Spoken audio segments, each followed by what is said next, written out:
बिहार की सियासत में नया मोड़ आने वाला है। इस राजनीति की किताब में एक साथ कई अध्याय जुड़ने वाले हैं। मुख्य पृष्ठभूमि में बेशक सीएम नीतीश कुमार ही रहेंगे, लेकिन बाकी पन्नों पर महागठबंधन के आगे का सफर और दशकों की दोस्ती के दोस्ताना को याद किया जाएगा।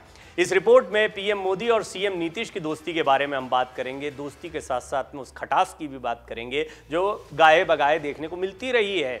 बीजेपी की तरफ से सीएम नीतीश के नाम पर आए 2 ट्वीट्स ने कैसे 17 साल की दोस्ती को प्रभावित किया है, ये भी हम आपको बताएंगे।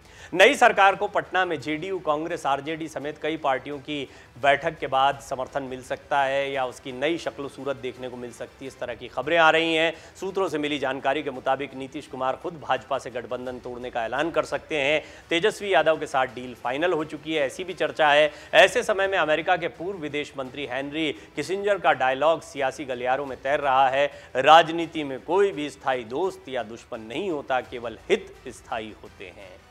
बिहार में एक बार फिर सियासी उलटफेर की चर्चा के बीच मोदी और नीतीश के संबंध भी लोगों के ज़हन में फ्लैशबैक हो रहे हैं। कैसे दोनों नेता पिछले 3 दशकों से सियासत की सीढ़ियां चढ़ते गए। एक समय दोनों मुख्यमंत्री थे, लेकिन बाद में मोदी का कद नीतीश से काफी आगे निकल गया। तल्खी आई, इस्तीफा हुआ, फिर से दोस्ती हुई, अब एक बार फिर दूर होने की नौबत आ गई। ऐसे में नरेंद्र मोदी के उन 2 ट्वीट्स की चर्चा भी जरूरी है, जिसके चलते एनडीए के साथ नीतीश की 17 साल पुरानी दोस्ती में पड़ी गांठ खुल गई थी। नीतीश कुमार 1998 से ही एनडीए का हिस्सा रहे हैं, लेकिन गुजरात दंगों के बाद उन्होंने मोदी से दूरी बना ली थी। 2009 में लुधियाना में एनडीए की रैली में मोदी और नीतीश साथ दिखे तो बिहार के सीएम अपनी छवि को लेकर बेचैन भी दिखाई दिए। 2010 में कोसी बाढ़ आपदा के समय गुजरात सरकार की मदद को उन्होंने लौटाकर बड़ा संदेश दिया था। किसी भी हाल में गुजरात का साथ नहीं चाहते थे, यानी मोदी का साथ नहीं चाहते थे। आखिरकार 2013 में दोनों के बीच तल्खी चरम पर पहुंच गई, जब बीजेपी ने नरेंद्र मोदी को चुनाव प्रचार समिति का प्रमुख बना दिया। बाद में मोदी देश के प्रधानमंत्री बने तो नीतीश ने जेडीयू की हार की जिम्मेदारी लेते हुए इस्तीफा दे दिया। हालांकि अंदर खाने यही संदेश गया कि मोदी का पीएम बनना नीतीश को अखर गया। उधर बिहार में नई सियासी खिचड़ी पकी। जेडीयू, कांग्रेस और आरजेडी महागठबंधन ने 2015 के चुनाव में शानदार जीत दर्ज की। सरकार चली, लेकिन फिर अचानक सियासी कुकर से सीटी उठनी शुरू हो गई।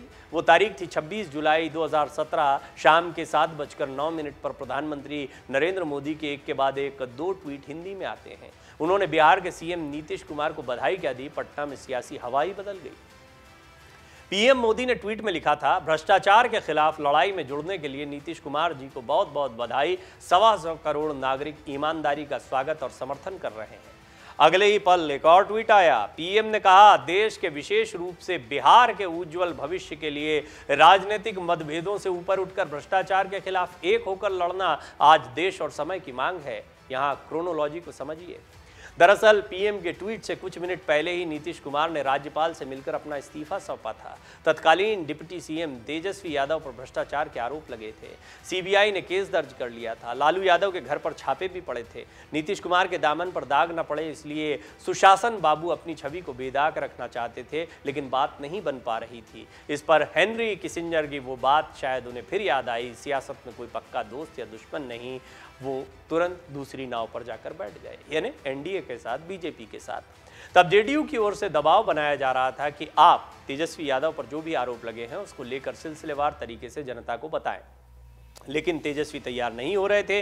चैनलों पर इस्तीफे की खबर फ्लैश हो गई थी कि दिल्ली से मोदी का ट्वीट आ गया और बीजेपी संसदीय बोर्ड की बैठक की खबरें भी आने लगी। तब एक पत्रकार ने फौरन ट्वीट किया था, ये नीतीश कुमार को निमंत्रण है या किसी लिए जा चुके फैसले की तरफ इशारा है।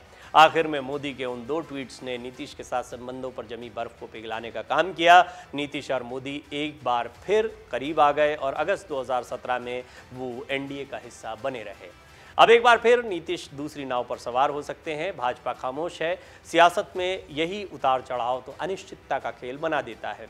ऐसे वक्त में 2013 का वो बयान भी काफ़ी प्रासंगिक हो जाता है, जब बिहार के राजगीर में नीतीश कुमार ने नरेंद्र मोदी की हुंकार रैली का करारा जवाब दिया था। उन्होंने मोदी का नाम लिए बगैर कहा था कि 2 दिन पहले यहाँ आए शख्स का लाल किले पर तिरंगा फहराने का सपना कभी पूरा नहीं होगा, क्योंकि उसमें न बोली की मिठास है और न ही धैर्य।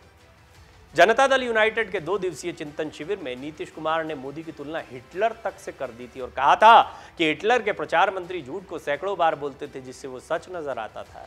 यही आजकल यहाँ हो रहा है। खैर, ऐसी बयानबाजी और उतार चढ़ाव सियासत में देखने को मिलते रहते हैं और सत्ता का समीकरण बदलता रहता है, लेकिन अगले चुनाव से पहले एनडीए से एक बार फिर जेडीयू का दूर जाना इस तरफ इशारा कर रहा है कि नीतीश कुमार सिर्फ बिहार की सत्ता नहीं बचा रहे हैं, आगामी लोकसभा चुनाव और आगामी विधानसभा चुनाव जो बिहार में होंगे उनकी तैयारी भी कर रहे हैं और उन्हें नहीं लगता कि बीजेपी के साथ जाने में उनका हित होगा।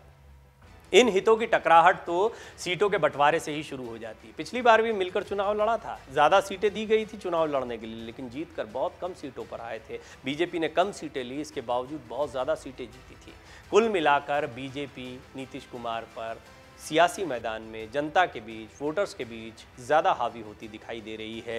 ये नीतीश कुमार के लिए चिंता का विषय है। नीतीश कुमार की छवि का फ़ायदा भी बीजेपी को मिलता है, बीजेपी की अपनी लोकप्रियता का फ़ायदा भी मिलता है। नीतीश कुमार इस बात को समझ गए हैं, लिहाजा अब वो उसी खेमे में खड़े दिखाई दे सकते हैं जहाँ पर ममता बनर्जी, अखिलेश यादव या अन्य दूसरे दल दिखाई देते हैं। क्या ये एक साथ मिलकर चुनाव लड़ेंगे? क्या विपक्ष को मजबूत करने की एक रणनीति बनाई जा रही है? ये भी एक बड़ा सवाल है। ये बात सिर्फ बिहार की राजनीति की नहीं है, ये बात में केंद्र की विपक्ष की नीति की है, विपक्ष के चेहरे की है। विपक्ष के चेहरे को लेकर लड़ाई कितनी ज़्यादा है ये राष्ट्रपति और उपराष्ट्रपति चुनाव में देखा जा चुका है, जहां पर ममता बनर्जी और कांग्रेस के बीच के मतभेद खुलकर सामने आए हैं। वहीं समाजवादी पार्टी और ममता बनर्जी की नज़दीकियां भी खुलकर सामने आई हैं। क्या नीतीश कुमार भी इसमें एक नए समीकरण के तौर पर उभर कर सामने आएंगे? ये भी एक बड़ा सवाल है। अगर आप ये वीडियो YouTube पर देख रहे हैं तो हमारे चैनल को सब्सक्राइब करें और बेल आइकन को दबाना ना भूलें। अगर आप Facebook पर ये वीडियो देख रहे हैं तो हमारे पेज को लाइक करें। डाउनलोड करें अमर उजाला ऐप और पाएं खबरें लगातार।